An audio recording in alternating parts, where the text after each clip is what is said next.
Yeah, well, I think you described it very well. There's basically two scenarios. One is the meme stock scenario. In low interest rates environments that we have had, a lot of money will be misallocated to maybe not so good investments, meme stocks. And I'm quite sure that institutional investors who are, well, at least in Europe and at least the ones I know, not very fond of Bitcoin, not very known to Bitcoin as well. I know for Fidelity that's very, very different. But a lot of institutional investors see Bitcoin as a tech stock and maybe even a meme stock. So one of the candidates that will go down when interest rates go up, and this misallocation of capital into the funny stocks lines. So that's one scenario. The other scenario is, of course, well, Bitcoin is more like a commodity.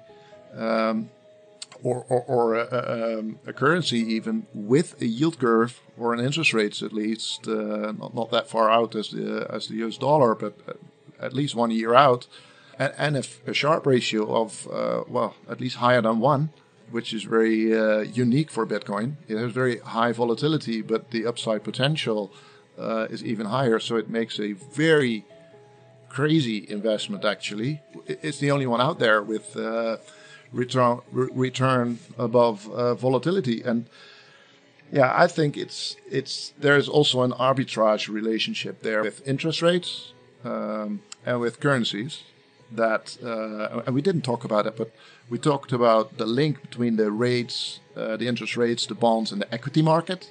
Mm-hmm. We didn't, but there's also a very tight link, maybe even tighter, because it's a direct arbitrage and it's also mathematical. Between foreign exchange and interest rates. For example, the 1 year interest rates in Europe is minus 25 basis points.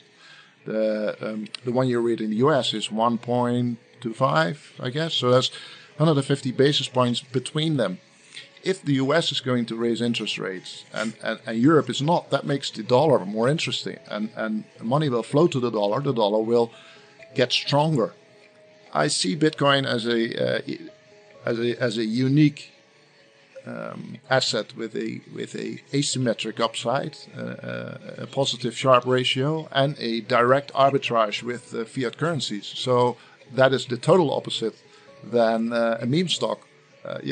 Those are the two extreme scenarios, and of course I think the latter will see the latter. And not the meme stock scenario. But that will be the interesting thing to watch in the, next couple of months. Do you think we still are in these sort of 4-year cycles?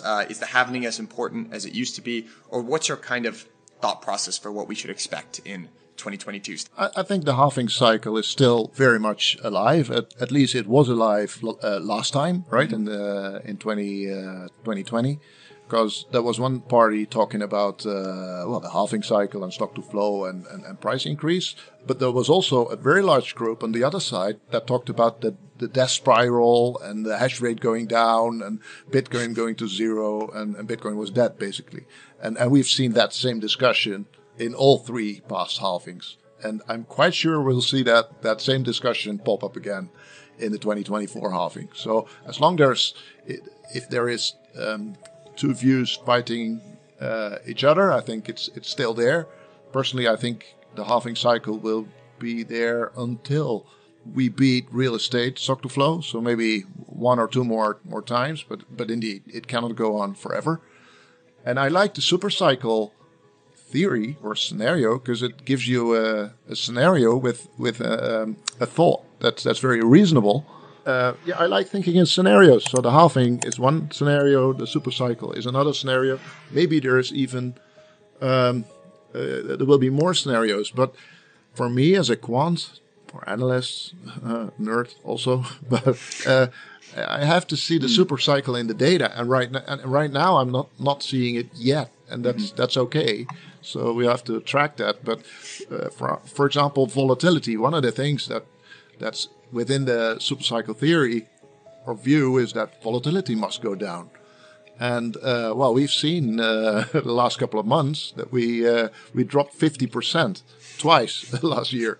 I guess volatility is here to stay, at least for a couple more years. And it's also what makes the Bitcoin asset so unique at the moment. The very, very high volatility and accompanying return as well, the Sharpe ratio of 1. In my view, it's that particular aspect, the high volatility is not going away soon, and so that it's difficult to reconcile that with the supercycle theory. But anyway, we'll see. It's very interesting. Do you want to know one thing about crypto? I made over 3000% in profit in a few weeks.